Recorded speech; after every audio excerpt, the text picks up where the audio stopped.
Hello everyone, this is Sachin Chaudhary and I welcome you all on bright commerce classes. तो guys, जैसा कि आपको पता है कि इससे पहली वीडियो में हमने प्रोनाउन स्टार्ट किया था, उसी चीज को आगे बढ़ाते हुए आज मैं आपको एक बहुत बेहतरीन कॉन्सेप्ट समझाने वाला हूं, जिसमें आपसे बार बार क्वेश्चन पूछा जाता है। इस टाइप का क्वेश्चन आपसे बार बार एग्जाम में पूछा जाता है, तो इसको ध्यान से समझिएगा। बहुत ही शानदार कॉन्सेप्ट है, आपको रूल नहीं रटना पड़ेगा। इसके बाद देखिए, जैसा कि हमने पहले पढ़ा था कि प्रीपोजिशन के बाद हमेशा ऑब्जेक्टिव केस का यूज किया जाता है। तो प्रीपोजिशन के बाद क्या आएगा, हमेशा ऑब्जेक्टिव केस लिखा जाएगा। ठीक है, अब देखो ये कुछ प्रीपोजिशन है, ये कुछ क्या है, प्रीपोजिशन आपके सामने लिखी हुई है, जैसे like, with, along with, together with, unlike, without, except या बट। ये सभी क्या है, ये सभी प्रीपोजिशन है।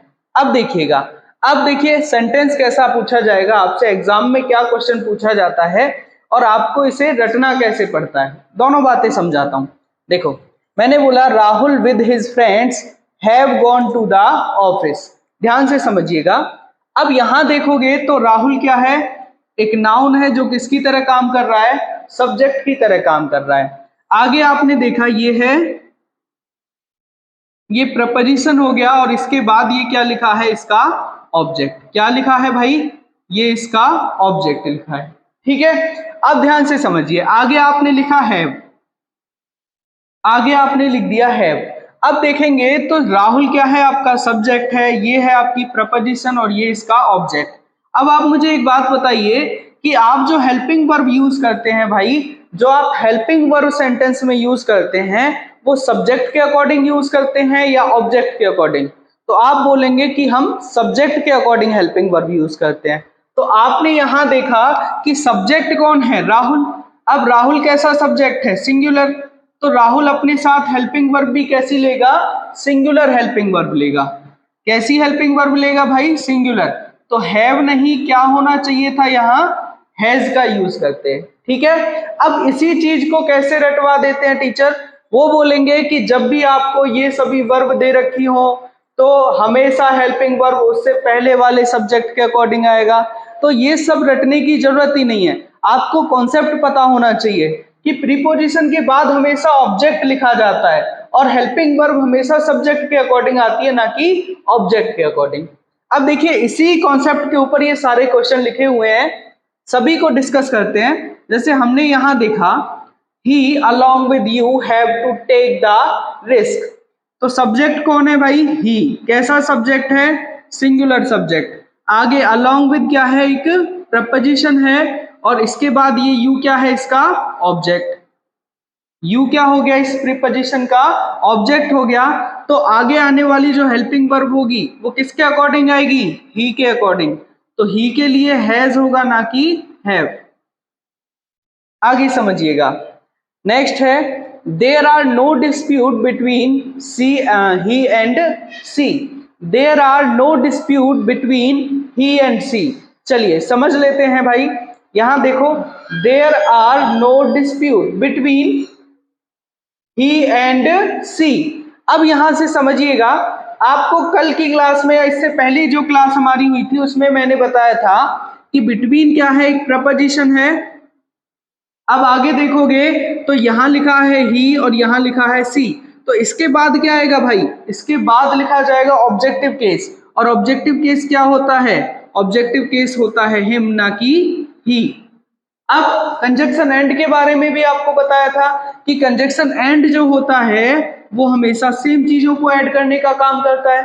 तो अगर ये ऑब्जेक्टिव केस है तो एंड के बाद लिखा हुआ भी क्या होगा, ऑब्जेक्टिव केस, यानी ये क्या हो जाएगा, हर। ठीक है, चलें आगे समझिएगा। नेक्स्ट सेंटेंस लिखा है, between C and me the confusion is over. फिर से समझिएगा, तो बिटवीन क्या है, बिटवीन आपका प्रपोजिशन हो गया। इसके बाद आप लिखेंगे ऑब्जेक्टिव केस, जो क्या होगा, हर एंड मी। ये सही है जी। प्रपोजिशन के बाद क्या लिखेंगे हम, सी नहीं हर का यूज करेंगे। ठीक है, आगे देखिएगा, the students of this class are very sincere. The students of this class are very sincere. देखिएगा, the students of this class are very sincere. अब यहाँ देखें तो स्टूडेंट्स क्या है, सब्जेक्ट है। कैसा सब्जेक्ट है जी, प्लूरल सब्जेक्ट है। अब ऑफ देखा आपने, ऑफ क्या है, ऑफ हो गया प्रपोजिशन, और इसके बाद ये क्या लिखा है, इसका ऑब्जेक्ट। क्या लिखा है भाई, ये लिखा है इसका ऑब्जेक्ट। अब देखोगे तो यहाँ क्या आर सही लिखा है, तो उसके लिए आप जाएंगे किस पर, सब्जेक्ट पर। सब्जेक्ट कैसा है, प्लूरल, तो हेल्पिंग वर्ब भी कैसी आएगी, प्लूरल। इसका मतलब ये सेंटेंस बिल्कुल ठीक रहा भाई। द स्टूडेंट्स हैं, प्लूरल है, तो हेल्पिंग वर्ब भी कैसी यूज कर रहे होंगे, प्लूरल हेल्पिंग वर्ब यूज करेंगे। ठीक है, चलिए आगे समझिएगा। I except they are ready for the trip. देखिएगा वर्ड है एक्सेप्ट, एक्सेप्ट ये और बट लगभग सेम मीनिंग देते हैं, इनको एक दूसरे के इक्वल रख सकते हैं। क्या मतलब होता है एक्सेप्ट का, एक्सेप्ट का मतलब होता है के अलावा, के अलावा, याद रखिएगा। ठीक है, और होता क्या है, ये होता है आपका प्रपोजिशन। ठीक, अब देखिएगा ध्यान से समझिएगा, सेंटेंस है I except they are ready for the trip. तो देखेंगे तो आई क्या है, यहां पर आई हो गया आपका सब्जेक्ट। उसके बाद देखा एक्सेप्ट, एक्सेप्ट कैसा है, एक्सेप्ट है आपका प्रीपोजिशन, और इसके बाद लिखेंगे आप ऑब्जेक्टिव केस, ना कि सब्जेक्टिव केस।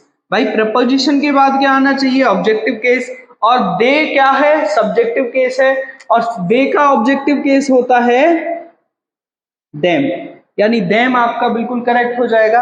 अब यहां देखेंगे आई, तो आई कैसा सब्जेक्ट होता है जी, प्लूरल।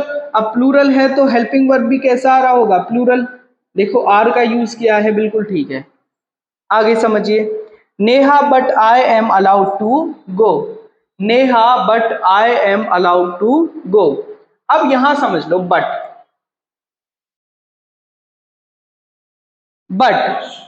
को हम दो तरह से यूज करते हैं। एक ये हो सकता है कंजक्शन, और दूसरा ये होता है प्रपोजिशन। क्या क्या होता है भाई, एक हो सकता है ये कंजक्शन, और दूसरा क्या हो सकता है, प्रपोजिशन। ठीक है, अब जब ये कंजक्शन होता है तो इसका मतलब आप सभी को पता होगा, लेकिन किंतु परंतु ये सभी इसके मतलब रहते हैं। ठीक है, लेकिन किंतु परंतु ये सभी क्या रहते हैं, इसके मतलब रहेंगे। ठीक है, लेकिन अगर बात करते हैं प्रपोजिशन की, तो प्रपोजिशन के केस में क्या हो जाएगा, इसका मतलब हो जाएगा के अलावा, के अलावा। ठीक है, अब देखिएगा आगे बात करते हैं, तो दो सेंटेंस बचे आपके, Neha but I am allowed to go. तो नेहा क्या है, नेहा हो गया इसका सब्जेक्ट, बट है आपका यहां पर प्रपोजिशन। क्यों है जी प्रपोजिशन, क्योंकि देखिएगा अब अगर हम बात कर रहे हैं कि बट जो है वो दो सेंटेंसों को जोड़ेगा। अब आपको केवल ये याद रखना है यहाँ कि अगर इससे पहले कोई सेंटेंस लिखा हुआ है पूरा, और इसके बाद भी कोई सेंटेंस लिखा हुआ है, तो ये क्या है, कंजक्शन है। इससे पहले कोई वर्ड लिखा हुआ है या इसके बाद कोई वर्ड लिखा हुआ है, सिंगल वर्ड लिखे हुए हैं, इससे पहले कोई सिंगल वर्ड लिखा हुआ है या इसके बाद में कोई सिंगल वर्ड लिखा हुआ है, तो ये क्या हो जाएगा, तो ये प्रपोजिशन हो जाएगा। तो इसके बाद आई नहीं, क्या आएगा, मी आएगा। दूसरी बात, अब यहाँ जो आप हेल्पिंग वर्ब यूज कर रहे हैं किसके अकॉर्डिंग आएगा, नेहा के अकॉर्डिंग। क्या आना चाहिए था, इज, ना कि एम। आगे देखिएगा, आई इन्वाइटेड हर बट हर या सी डिड नॉट कम। ध्यान से समझिए, आई इन्वाइटेड हर, तो आई क्या है जी, सब्जेक्ट है, इन्वाइटेड क्या होगी यहाँ पर, वर्ब, और ये क्या है, इस वर्ब का ऑब्जेक्ट। अब देखो तो यहाँ बट क्या है, यहाँ बट क्या है, इसके बाद देखेंगे तो एक पूरा कंप्लीट सेंटेंस लिखा है, इससे पहले भी सेंटेंस लिखा है। इसका मतलब ये क्या है, यहाँ कंजक्शन है जो क्या काम कर रहा है, जो इन दोनों सेंटेंसों को जोड़ने का काम कर रहा है। तो अब यहाँ क्या आएगा भाई, कंजक्शन के बाद जो लिखा जाएगा वो सब्जेक्टिव केस, क्योंकि ये क्या है, यहाँ ये वर्ब है, ये आपकी हेल्पिंग वर्ब है, और हेल्पिंग वर्ब से पहले क्या आता है, सब्जेक्ट, जो क्या होगा, सी।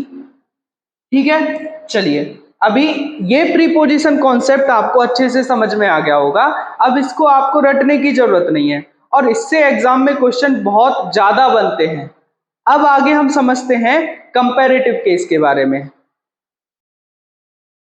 चलिए अब बात करते हैं कंपैरेटिव केस के बारे में।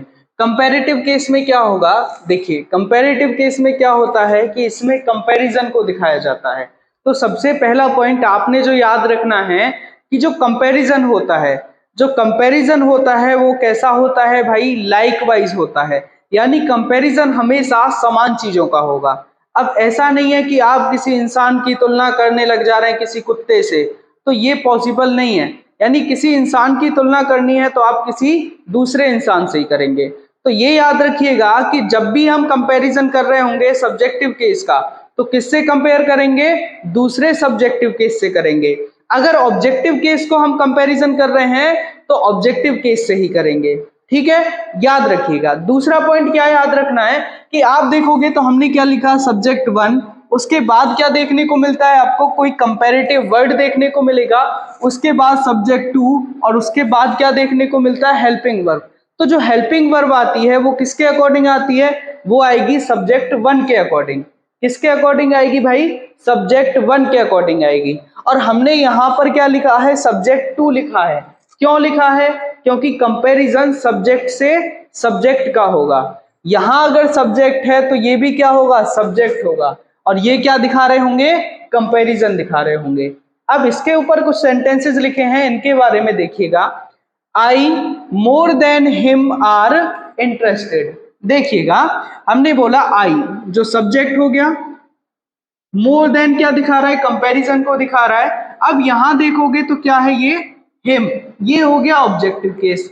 ये कैसा केस है, ये है सब्जेक्टिव केस, और ये कैसा केस है जी, ऑब्जेक्टिव केस।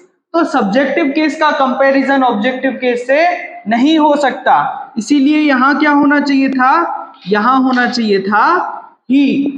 अब आगे आपने देखा क्या आ रहा है, आर, किसके अकॉर्डिंग आता भाई, आई के अकॉर्डिंग। तो आई के लिए आर नहीं, क्या आएगा, एम आएगा। बात समझ में आ गई जी। चलिए आगे देखिए, राम सब्जेक्टिव केस है, as well as his friends, सही है जी, Ram as well as his friends. आगे देखा आपने इज या आर, क्या आना चाहिए, राम के अकॉर्डिंग, तो राम के अकॉर्डिंग आ जाएगा इज, ना कि आर। आगे देखें, यू एज मच एज सी या हर, यू को देखेंगे तो भाई सब्जेक्टिव केस है क्योंकि सेंटेंस की स्टार्टिंग में लिखा हुआ है। आगे ये कंपैरेटिव वर्ड हो गए। उसके बाद देखोगे तो सी या हर, तो हर हो गया आपका ऑब्जेक्टिव केस, जबकि सी है आपका सब्जेक्टिव केस। अब हेल्पिंग वर्ब जो यूज कर रहे होंगे, वॉज या वर, किसके अकॉर्डिंग, यू के अकॉर्डिंग। तो यू के अकॉर्डिंग क्या आना चाहिए, वर, ना कि वॉज, ठीक है। तो आपको मैंने अभी बताए, एक तो प्रीपोजिशन कॉन्सेप्ट और दूसरा कंपैरेटिव केस, ठीक है। प्रीपोजिशन केस और कंपैरेटिव केस दोनों से जितने टाइप के क्वेश्चन आपसे पूछे जा सकते हैं वो हमने कवर किए हैं। इसमें किस किस टाइप का क्वेश्चन बन सकता है कि आपको एक तो ये हेल्पिंग वर्ब से रिलेटेड और एक ये ऑब्जेक्टिव केस और सब्जेक्टिव केस से रिलेटेड, इसी टाइप का क्वेश्चन बन सकता है प्रीपोजिशन केस में। तो आशा करते हैं ये चीज आपको समझ में आ गई होगी, और ऐसी ही और अच्छी अच्छी वीडियोस आपको देखने हैं, ठीक है। तो इस चैनल को सब्सक्राइब कर लीजिए, अब लगातार वीडियोस आपको मिलते रहेंगे, और इंग्लिश को हम ट्राई करेंगे कि पूरी इंग्लिश हम आपको फ्री में पढ़ा दें। चलिए तो मिलते हैं आपसे अगले वीडियो में, थैंक यू।